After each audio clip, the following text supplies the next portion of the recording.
这是电影《精武英雄》中最精彩的一段盲斗，短短几分钟的打戏竟拍了17天，其中暗含的权力更是引人深思。下面请跟着学徒的解说细细品味。在与日本第一高手的对决中，陈真发现传月被风沙迷了眼睛，但他并不趁人之危，主动蒙住双眼，闭眼格斗有些夸大，但并非没有可能。近距离身位下，双方可以靠触觉感知对手。如果对手在发力时吐气开声，更容易帮助辨别。如咏春有一门功夫叫做听桥，通过不断练习捻手来提高手臂触感。李小龙曾在1967年长低空手道大赛上演示过闭目捻手，对方在可视的状态下被蒙眼的李小龙轻松制服。二人交手数个回合互有胜负。陈真靠的是极快的反应速度，而传月靠的则是老辣的经验。陈真踢起一束枯草诱骗传月，在其做出反应后，陈真感知到方位，立刻被拳击出，但同时传月也感知到了他，立刻还了几记摔法。在陈真倒地后，传月立刻跟上出腿低扫，但被陈真以双脚捡住并使力摔出，二人一时拉开距离。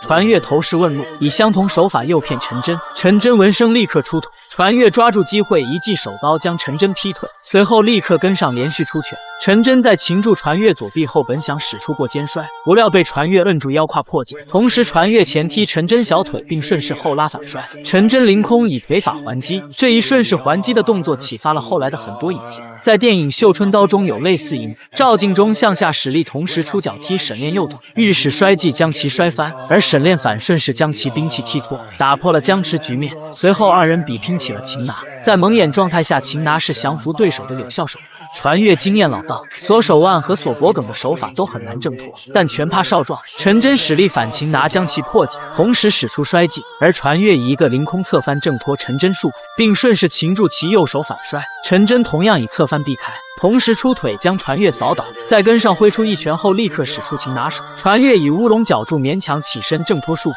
随后立即制住陈真右臂，而陈真先以左腿踢击，随后立刻向上反制，在传月使力下压的一刹，顺势单手撑地以一个后空翻挣脱控制。这反擒拿的一幕同样启发了后来的很多影片。在电影《绣春刀》中，赵敬忠擒住丁修手臂将其制住，而丁修在假意向上反抗后，立刻下移身位，顺势以右手撑地，以一个侧翻挣脱了束缚。《绣春刀》是难得的武侠佳作，也是学徒极为推崇的电影，对精武英雄的借鉴与启发，也印证了其功夫片教科书的地位。随后陈真立即反擒传月，并使出强人所难，传月年老体摔，勉强以肘击破掉擒拿，将陈真反摔出去后迅速跟上，而陈真立刻踢腿反击，在其抓腿的同时顺势翻滚，双腿交叉将其拧翻在地，局面顿时僵持，二人一个锁腿，一个锁喉，胜负已十分明显。年轻人有这样的功夫很难得啊，老人家有这样的体力也很难得。传月对陈真的功夫大为赞赏，他此番前来并非真的决斗，而是有一点波。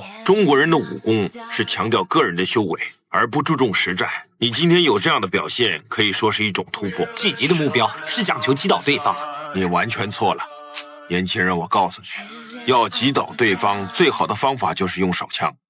练武的目标是要将人的体能推到最高极限。如果你想达到这种境界，就必须要了解宇宙苍生。传月自认和陈真打成了平手。传月先生的武功第一，是他的武功修为，而不是他的杀人伎俩。二人相视一笑，陈真已然领悟传月对自己的点化。在对决开始前，传月问的第一个问题是最强的拳是什么拳？当时陈真回答把全身的力量集中在一点爆发出来就是最强的拳。而如今陈真明白了此问的深意，最强的拳其实是对手，纵使你力量再强，但是打不着对手，也不过是徒有其力而已。随着对手的变化而变化，才能将其击败。学徒以为我们做任何事情，搏击乃至科技工业等，变化才是最好的技术。就像李小龙说的 Be water, my friend. Now you put water into a cup, it becomes the cup. You put water into a bottle, it becomes the bottle. You put it in a teapot, it becomes the teapot.